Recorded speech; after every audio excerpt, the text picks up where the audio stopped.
So I recently watched an Instagram reel where a child is trying to do math. चल चुप हो जा अब. Next लिख अब. 4 + 2 क्या होता है? 3 होता है. 3 होता है. 3 ये 3 है ये नहीं 4 है. 4 है ये नहीं कुछ भी नहीं है. ऐसे 5 है. 5 है ये अरे कुछ भी नहीं है. कहने तो कुछ भी नहीं है. Did you watch it? I checked out the comments, and in the comments, I could see that a lot of the people were like, this was a part of my childhood, this was so nostalgic. And recently, Ram had posted a video about how beating children or physically hitting them to discipline them is harmful. And a lot of the comments were like, I'm so glad this happened to me as a child, and this was what taught me discipline. That's what made me want to make this video. So the first question I have for you is, hey, here's this child trying to learn math this way. Do you think it's like part of childhood, kind of required for learning? 2, it's like, yeah, I mean, it's kind of harmful. Maybe the child's not going to learn that well.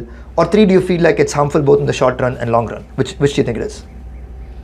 Okay, I'm going to give you the answer now. Let's imagine that you want to help your child learn, okay? You're not just trying to lash out at your child. That's an assumption I'm making because I know it's not always true that people are just trying to help their child. So I'm going to assume that you want to just help your child learn. If that is true, let's look at the brain of your child when they are in this state. What emotion do you think they are feeling? They are feeling fear, right? Clearly. Now, what happens to the brain when they are feeling fear?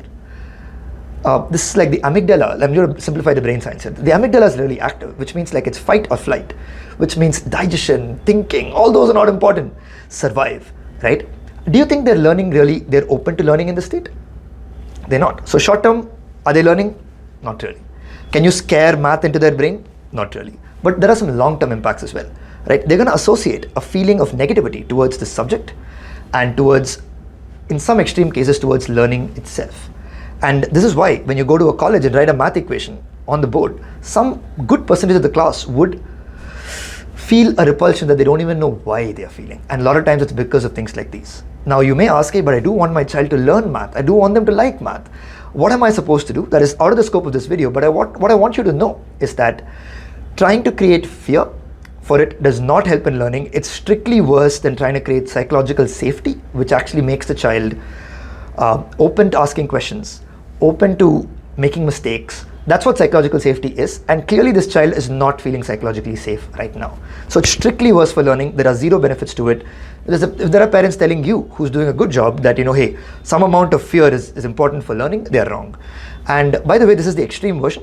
There's a more subtle version that happens both at home and in school classrooms where a child asks a question and the teacher's not like doing this kind of fear, but it's something like, you should have known that, or the child is then pulled up for answering a question. So think about the child's state of mind then, right? What's happening?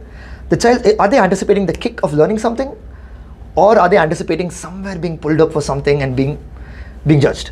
So if they're anticipating being judged or being put down, then what state are they in? They're in a state of fear. So lack of psychological safety. So one thing I want you to look for is understand that psychological safety is a prerequisite for learning, and is their environment creating it or not?